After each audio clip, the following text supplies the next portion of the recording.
दुर्गाष्टमी पूजा विधि और विस्तृत कथा। दुर्गाष्टमी, जिसे महाअष्टमी भी कहा जाता है, नवरात्रि के सबसे महत्वपूर्ण दिनों में से एक है।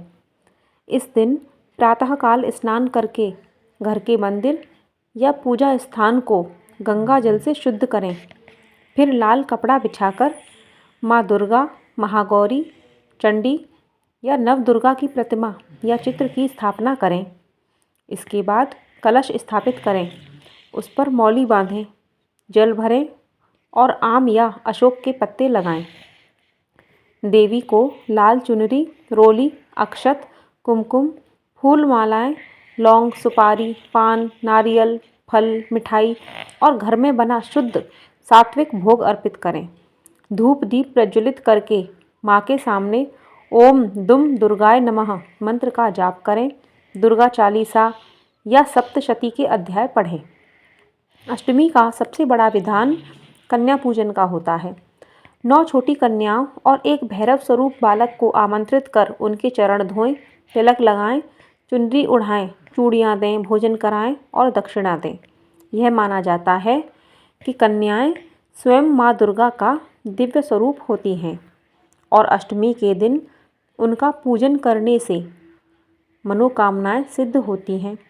इसके बाद हवन करें, जिसमें घी, जौ, तिल और हवन सामग्री की आहुति दें और अंत में माँ की आरती उतारकर व्रत पूरा करें।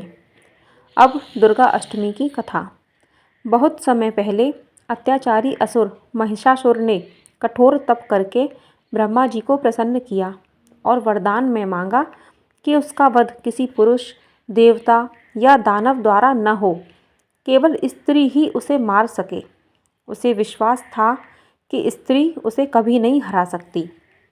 वरदान पाकर उसने तीनों लोकों में आतंक मचा दिया।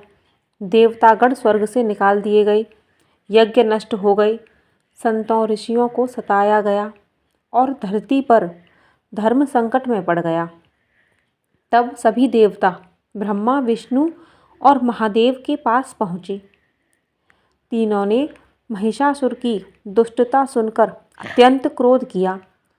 उनके क्रोध और तेज से एक विशाल दिव्य प्रकाश निकला।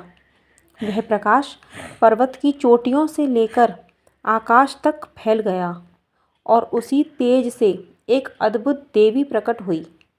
10 भुजाओं वाली दिव्य तेज, दिव्य आभा और अपराजेय शक्ति से युक्त सभी देवताओं ने अपने अपने अस्त्र शस्त्र देवी को प्रदान किए। शिव ने त्रिशूल, विष्णु ने चक्र, इंद्र ने वज्र, वायु ने धनुष बाण, अग्नि ने शक्ति, वरुण ने शंख और कुबेर ने गदा और हिमालय ने सिंह प्रदान किया, जो उनका वाहन बना। जब देवी युद्ध के लिए निकलीं तो महिषासुर ने क्रुद्ध होकर अपनी विशाल सेना भेजी, पर देवी ने अकेले ही उनके हजारों दैत्यों का संहार कर दिया। महिषासुर ने देवी को भ्रमित करने के लिए अनेक रूप बदले, कभी सिंह, कभी हाथी, कभी मनुष्य, पर देवी हर बार उससे पराक्रम में आगे ही रहीं। युद्ध कई दिनों तक चला और अष्टमी के दिन माँ चंडी ने उसके भैंस रूप को पकड़कर त्रिशूल और खड्ग से उसका अंत कर दिया। उसकी मृत्यु के साथ ही तीनों लोकों में शांति लौट आई और देवताओं ने देवी की स्तुति की। उसी दिव्य विजय की स्मृति में महाअष्टमी और दुर्गा अष्टमी का पर्व बड़े भाव से मनाया जाता है। कहा जाता है कि जो भक्त इस दिन पूरी विधि से पूजन, व्रत और कन्या भोज करते हैं, माँ दुर्गा उनके जीवन से संकट, भय, रोग, नकारात्मकता और हर बाधा को दूर करती है और धन, सौभाग्य, शक्ति, बुद्धि और मनोकामनाओं की सिद्धि का आशीर्वाद देती है। राधे राधे, जय माँ दुर्गा। इस तरह की टेक्स्ट वीडियो व्रत त्योहारों की पढ़ने सुनने के लिए चैनल को सब्सक्राइब करें और कमेंट में ज़रूर लिखें।